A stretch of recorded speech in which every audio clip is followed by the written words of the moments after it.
शिवसेना उद्धव बाळासाहेब ठाकरे पक्षाचे नेते विनायक राऊत यांनी विधिमंडळातील गोंधळावरती सरकारवर सडकून टीका केली आहे।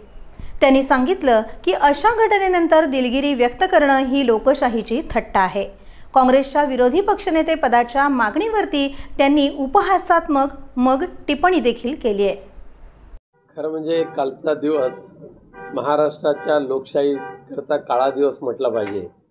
खास करून विधानमंडळाच्या त्या प्रिमायसेसमध्ये ज्या पद्धतीने गुंड घुसले होते आणि त्यांनी मारामारी केली, अत्यंत लाजिरवाणी गोष्ट महाराष्ट्रासाठी आहे। त्याची गंभीर दखल या देशाचे पंतप्रधान नरेंद्र मोदी साहेबांनी घ्यावी आणि त्याचबरोबर आज या महाराष्ट्रामध्ये जे राज्य करतायत त्या राज्यकर्त्यांनी सुद्धा त्याची असेल तर दखल घ्यावी, अन्यथा त्यांनी आपली खुर्ची सोडावी आणि लोकशाहीला सामोरे जावं। खरं म्हणजे अशा एवढ्या मोठ्या प्रकारानंतर दिलगिरी व्यक्त करणं म्हणजे लोकशाहीची ती क्रूर थट्टाच आहे। प्रत्यक्ष विधानसभा गृहामध्ये त्या प्रिमायसेसमध्ये नामचीन गुंड येतातच कसे आणि एवढ्या मोठ्या संख्येने त्यांना पासेस दिलेच कसे गेले आणि त्यामुळे मारामारी आधी करायची, लोकशाहीला कलंक लावायचा आणि नंतर मारामारी करणाऱ्यांनी दिलगिरी व्यक्त करायची, ही अत्यंत घाणेरडा आणि निर्लज्जपणाचा कळस आहे। त्या संकल्प यात्रा ही माजी आमदार आणि शिवसेनेचे उपनेते माननीय बाळ माने यांची संकल्पना आहे आणि त्यांनी पूर्ण कोकणामध्ये तो उपक्रम राबवण्याचं ठरवलेलं आहे आणि पक्षप्रमुखांनी त्यांना मान्यता दिलेली आहे। पण प्रत्यक्षात उद्धवजींचा दौरा एवढ्या लवकर या ठिकाणी नाही आहे। कुठल्या आधारावर काँग्रेसने विरोधी पक्षनेतेपद मागितलं ते मला कळत नाही आहे।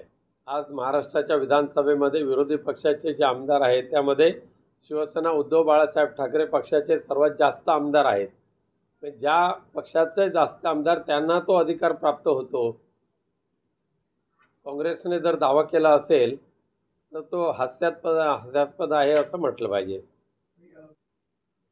असं आम्ही ऐकलेलं आहे, पण दुर्दैवाने मागच्या काही दिवसामध्ये महाराष्ट्राच्या काही भागामध्ये, मुंबई आणि मुंबईच्या आजूबाजूच्या भागामध्ये किंवा दिल्लीवरून परप्रांतीय लोकांना हुसकावून लावायचं, मराठीच्या विरुद्ध बोलायला लावायचं आणि परप्रांतीय आणि मराठी यांच्यामध्ये भांडणं लावायची, हा एक नीच प्रकार भारतीय जनता पक्षाच्या माध्यमातून होतोय अशी शंका बऱ्याच ठिकाणी येते। ते आवश्यकच होतं। तर महाराष्ट्रामध्ये हिंदी ही भाषा सक्तीने जे शिकवण्याचा जो प्रयत्न होत होता, अख्ख्या देशामध्ये कुठे नाही पण तो महाराष्ट्रामध्ये प्रयोग केला जात होता, त्याबाबत योग्य ते मार्गदर्शन मुख्यमंत्री महोदयांना व्हावं यासाठी माननीय पक्षप्रमुख उद्धवजींनी त्यांना जे पुस्तक दिलेलं आहे त्याचं वाचन मुख्यमंत्री महोदयांनी केलं तर योग्य होईल। शिंदेंच्या गटाचं अस्तित्व आता इनमीन 4 ते 5 महिने राहील जास्तीत जास्त, अगदी पुढच्या फेब्रुवारीपर्यंत।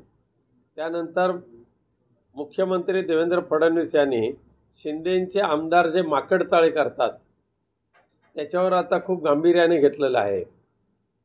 चड्डी बनियान गँगच त्यांची जी तयार झालेली आहे, त्यांचे काय उपद्व्याप चाललेले आहेत महाराष्ट्रामध्ये ते तुम्हाला दिसून येत आहेत आणि खरं म्हणजे भारतीय जनता पक्षाला ते लांछनास्पद गोष्ट झालेली आहे आणि त्या अनुषंगाने ही ब्याद आता आपल्याकडे नको अशा मानसिकतेमध्ये देवेंद्र फडणवीस साहेब आहेत असं मला वाटतं।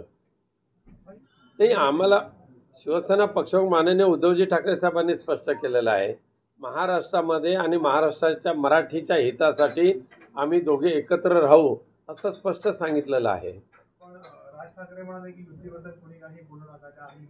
योग्य वेळी ते बोलेन असं ते म्हणालेले आहेत।